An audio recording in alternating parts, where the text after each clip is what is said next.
Ja, Sie fragen sich jetzt natürlich wahrscheinlich, wie kriege ich das Bild jetzt wieder aus dem Kopf?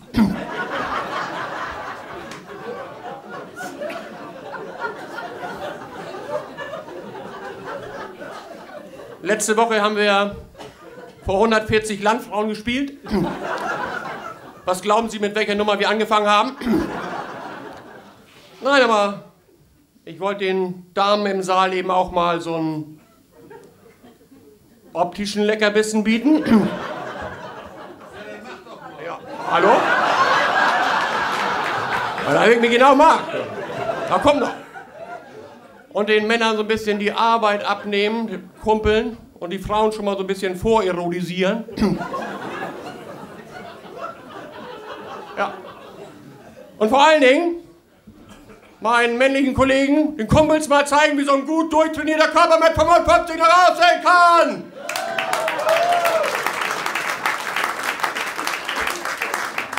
Ja, danke schön, ich tue da einiges für. Ne. Hallo. Ne, Kerls, muck wir uns doch nichts vor. Ne, also Frauen sind auf dem Vormarsch. Ne, überall. Seit Jahren haben wir eine Bundeskanzlerin. Ja. Selbst bei uns in Wader, in der Feuerwehr, haben wir inzwischen seit 3 Jahren Mitglieder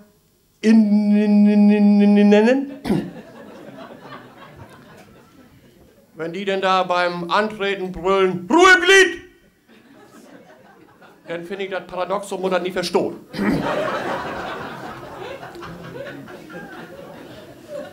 Aber anscheinend war die modernen Frauen nervös. Emol Nidobitovin. Es gibt ja nur noch einen einzigen Ort. Ein einziger Ort auf der ganzen großen, weiten Welt, wo wir Männer im Rudel, im Rudel unter uns sind. Mehr kommt da nicht. Und das ist ja die Dusche nach dem Fußballspiel. Ne? Und Claudia hat mich gefragt, Ralf, wie ist es denn nachher so unter der Dusche? Ich sag, Claudia, das habe ich jetzt gar nicht verstanden. Was wollen Sie von mir? Wollen Sie mich auf die leicht homoerotische Komponente des Fußballs ansprechen, dieses gegenseitige Anfassen im Siegestaumel? Ne? Claudia hat mir dann vertellt, sie wollte wissen, ob wir reden. Und zwar über Frauen allgemein und über Claudia im Besonderen.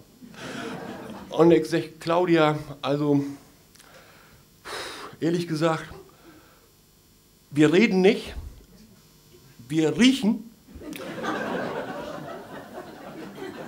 Und zwar nicht gut.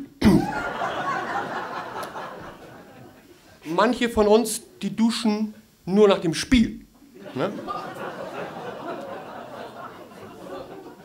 Und wenn die dann 3 Monate verletzt sind, ne?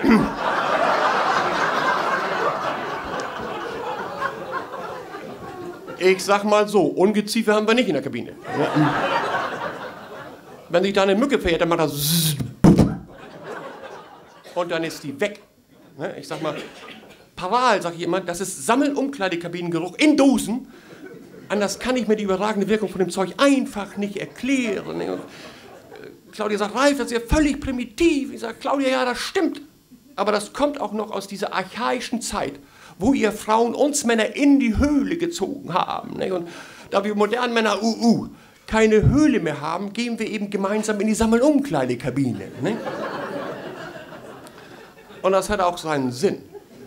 Weil an den Gerüchen erkennen wir, wo wir hin müssen. Ne? In der Kabine der Loser, ne, da haben alle die Arme so unten, oh, ich hab verloren, oh, so ein Schiedruck, ne, oh, ich hab verloren. Ne. Aber aus der Kabine der Sieger, ne, da strömt so dieser männlich dominante Geruch des Sieges. So, ne. So dass ich weiß, ich hab 5 Tore gewonnen, in die Kabine muss ich rein. Ne.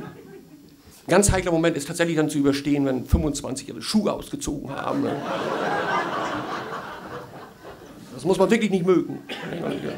Claudia sagt, wenn ich doch so richtig über nachdenken, du, Claudia, also, wenn ihr Frauen dabei werdet, werden wir unseren Sammelumkleidekabinengeruch abduschen.